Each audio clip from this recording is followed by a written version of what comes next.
beautiful morning we have after almost an entire day of rain. It is a beautiful sunny day today. Whew. Wow, that spooked me. Those were a bunch of wood pigeons. Unexpected. Maybe they have a nest over there. I don't think so. I mean, could be. I don't see anything though. But it was interesting. It was two of them. Yeah. So those were wood pigeons. And yeah, it's a very, very beautiful day. It's a very beautiful day. Tomorrow it's supposed to turn rainy again. And still, I checked the forecast, and Saturday is still supposed to have 38 millimeters of precipitation and rainfall. I mean, I'm really curious what's going to happen on Saturday, because it seems like, you know, I've never seen such a heavy rain on forecast here.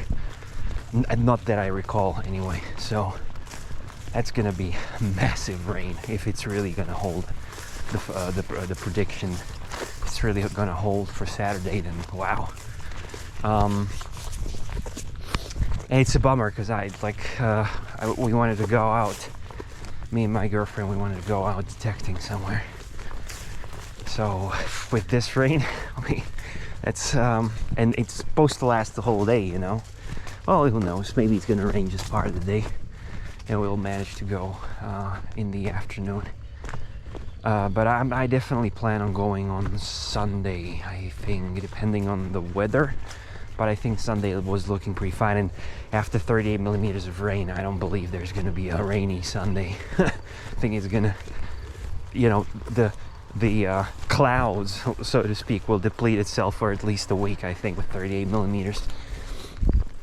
And sure enough, after that, it's supposed to be sunny and sort of, you know, dry-ish again the next week.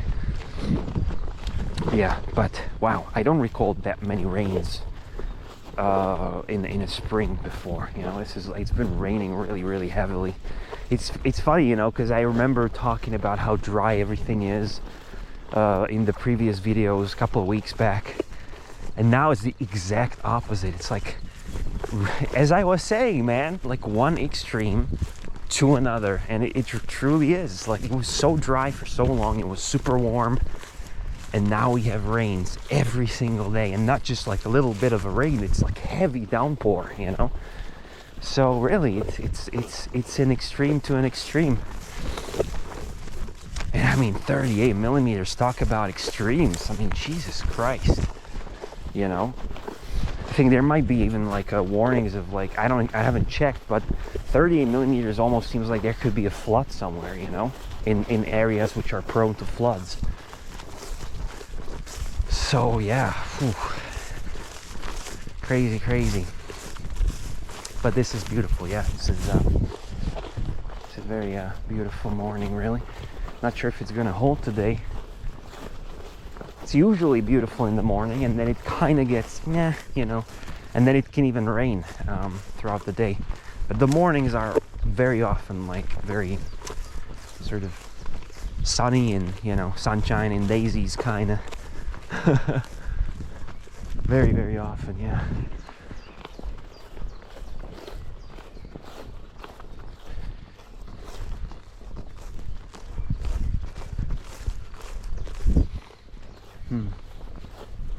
Oh, look at that. We'll see how many.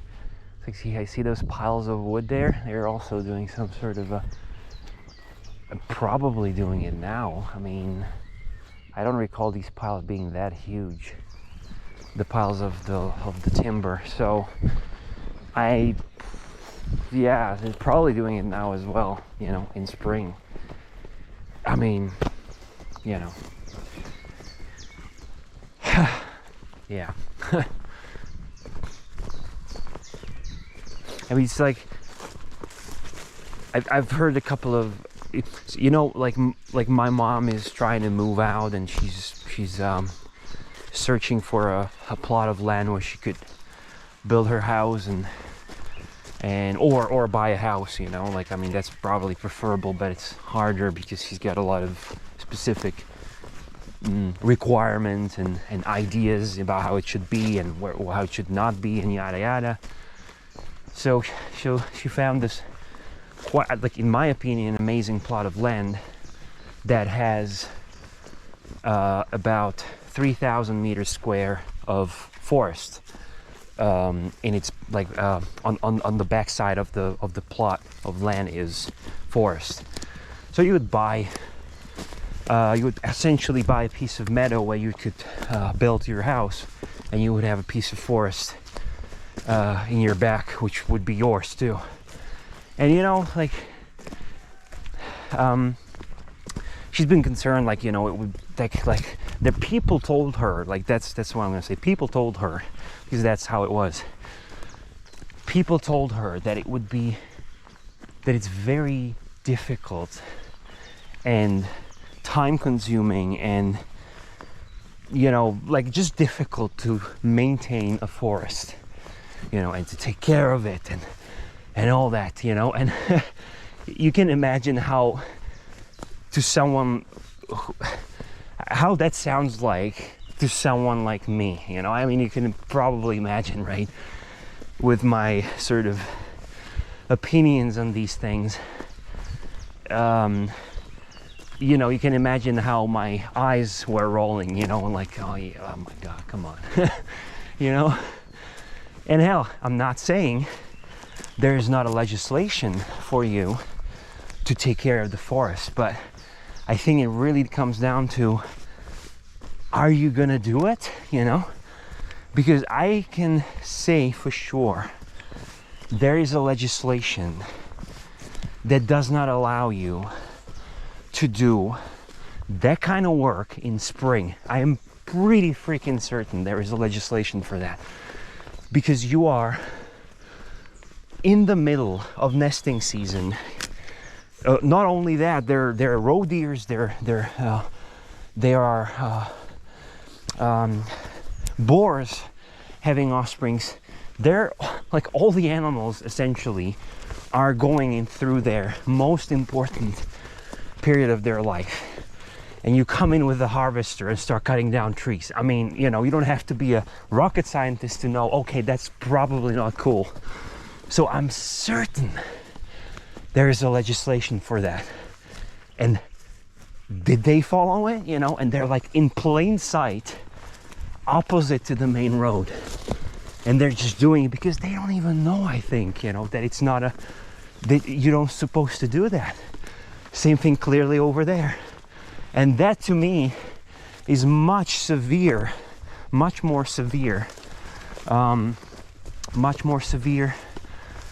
sort of breaking of a legislation and a law than if you don't take care of your forest. I mean, come on, you know?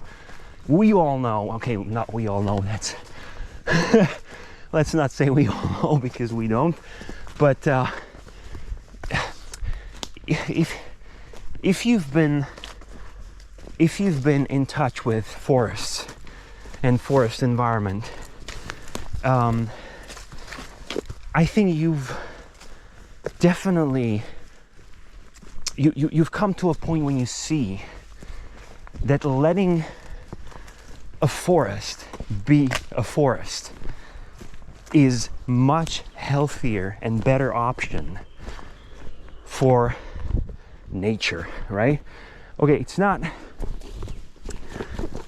I agree, or I can say, or I can see that it's not ideal for a human, for people, because then it's hard to get to the lumber, to the timber, you know. You can get a hard time accessing this and that, and this is dangerous and blah blah blah, yada yada yada. But that's human philosophy. That's our selfish, you know, resources, sort of money-driven view of things. You know, we want to control. We want to get the maximum value out of our resources, whether it be ponds, let it be forests and all that. That's our twisted human mindset, okay? But the reality is, not taking care, quote unquote, of a forest, you know, in the traditional human sense, is so much better for the forest than taking care of it, you know? I mean, is anyone taking care of the Amazon jungle? Are there like people that are like maintaining it? I don't freaking think so.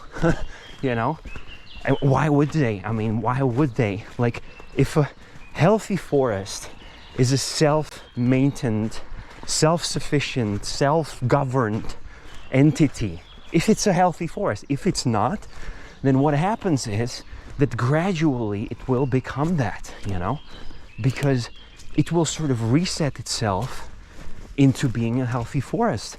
And it's got all sorts of different helpers that will help achieve that. So if you've got non-native trees, those non-native trees will fall to the, you know, to the wood, to the bugs that, you know, like so many foresters are afraid of. The one that sort of bores under the bark, and it damages the forest. That bug is gonna take all those trees away, you know, and they're gonna fall and they're gonna rot, and they will provide nutrition, light, and everything that the forest needs to start anew, to start a healthy, natural forest habitat. And you don't have to lift a freaking finger for that, because guess what?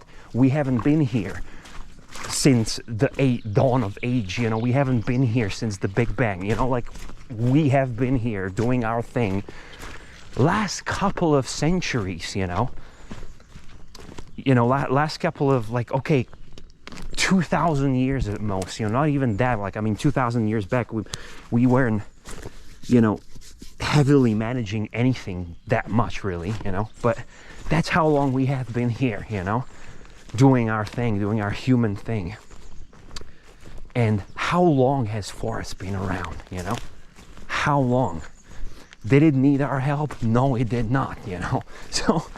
So this idea of that, like, oh, but like forests take so much to maintain. Hell, maybe there's a legislation for that. But frankly, if it doesn't help the forest and if it doesn't endanger anyone, by the way, there's no path or anything in that forest. It's just a piece of forest. There's nothing in there. There's no road, no path, no touristic track, nothing at all. So like, forest does not need maintenance, man. It does not need maintenance. No matter what anyone says, it doesn't need maintenance. It might need maintenance if you want your forest to be an investment. If you want your forest and you want to do this with it, you know, then yes, I guess it needs a maintenance. If you have your forest only for the sole reason of getting wood out of it, then yes, it might need a maintenance, you know. Or if you have a forest where there's a touristic path leading through it, then yes, it needs a maintenance, because if a tree falls over that track, then you kind of have to take care of it. I understand that. But if it's just a piece of forest, I mean, you know, why would you maintain it? You know, for what reason? You know? And again, I know there might be a legislation for that. Maybe when there's this bark boring bug, you kind of have to cut down those trees and all that. But frankly, I mean, if you've seen those forests there, is anyone doing that? No. And are there, like, you know, police taking the owner of that forest away and locking him for not following legislation? No. Is anyone doing this for these people that are cutting down trees in the middle of spring? Is anyone, you know, suing them and, you know, taking them away in handcuffs? No. So, you know, and yeah, that was my thinking. It's like maintenance. What kind of maintenance are you talking about? You know, the forest thrives without maintenance. You know, it thrives when we don't do anything, essentially. You know, that's how forests should be. You know, but we, with our quote unquote maintenance, we created a thriving habitat for all these, you know, bark beetles, you know, that then damage the trees. And since the forests are made money, then people are freaking out and they're demonizing like these bugs, and they're demonizing all these things. It's like, oh my God, it's like, look at the forests and how they're suffering and all that. No, man, the forests are trying to reset and rebalance and recalibrate and come to its natural state, but you're constantly preventing them from doing that, you know, and you're freaking out because, you know, your human sort of conception of how things should work out are not working out, and you're freaking out because of that. But the forests, they're well on track and well on the road to recovery. You're just preventing them to do their thing. So my message is, you know, and again, I don't know, like I am sure there is a legislation for that, and that you kind of have to follow by law. But I mean, you know how many legislations are out there that people just don't follow and nothing is happening, you know? I mean, come on, you know, are you really going to be this diligent citizen while, you know, the system and the state shits on your head, and you're like, oh, I'm going to do this because I'm supposed to do that, you know? I think, you know, at some point, in certain cases, it's really, really handy and really, I think, sort of preferable to use your critical thinking and really stop and say, is this really necessary? You know, is it really helping anyone or anything? And if the answer is no, then, you know, and if there is 1 to 1,000 risk, or 1 to 100,000 risk that someone's going to come and say, hey, you're not maintaining your forest, you should probably do that, then are you really going to freak out about that? The chances are so freaking slim, you know? And by the way, while we talk, I see all like fallen trees over there, you know? Is anyone maintaining that forest? I doubt it, you know? So, you know, that's what I'm saying, you know? And, you know, my mom's not watching this video. She probably should. I'm not going to send it to her because, as I said, nobody knows I'm making these videos apart from my girlfriend. But I kind of felt the need to say that, because the forest takes a lot of time to manage. I mean, what? You know, what? It's like if you would say, oh, but a river takes a lot of time to you know, maintain. And you're like river? What the hell are you talking about? You know, it's like, I don't know. It's just bizarre to me, and I understand the reasoning behind it. You know, I understand, and I know even some people would say, yeah, rivers take a lot of maintenance too, because you have to, you know, maintain the bank, and you have to sort of clear out the trees that fall into the river. But that's the same. You know, that's exactly the same mentality, you know, same mentality, like we have to maintain this because it has to fit and suit our human needs. But it doesn't mean that that is the good thing for that particular, you know, habitat and ecosystem and nature in general, you know. So anyways, yeah, that's just my piece of wisdom for this morning.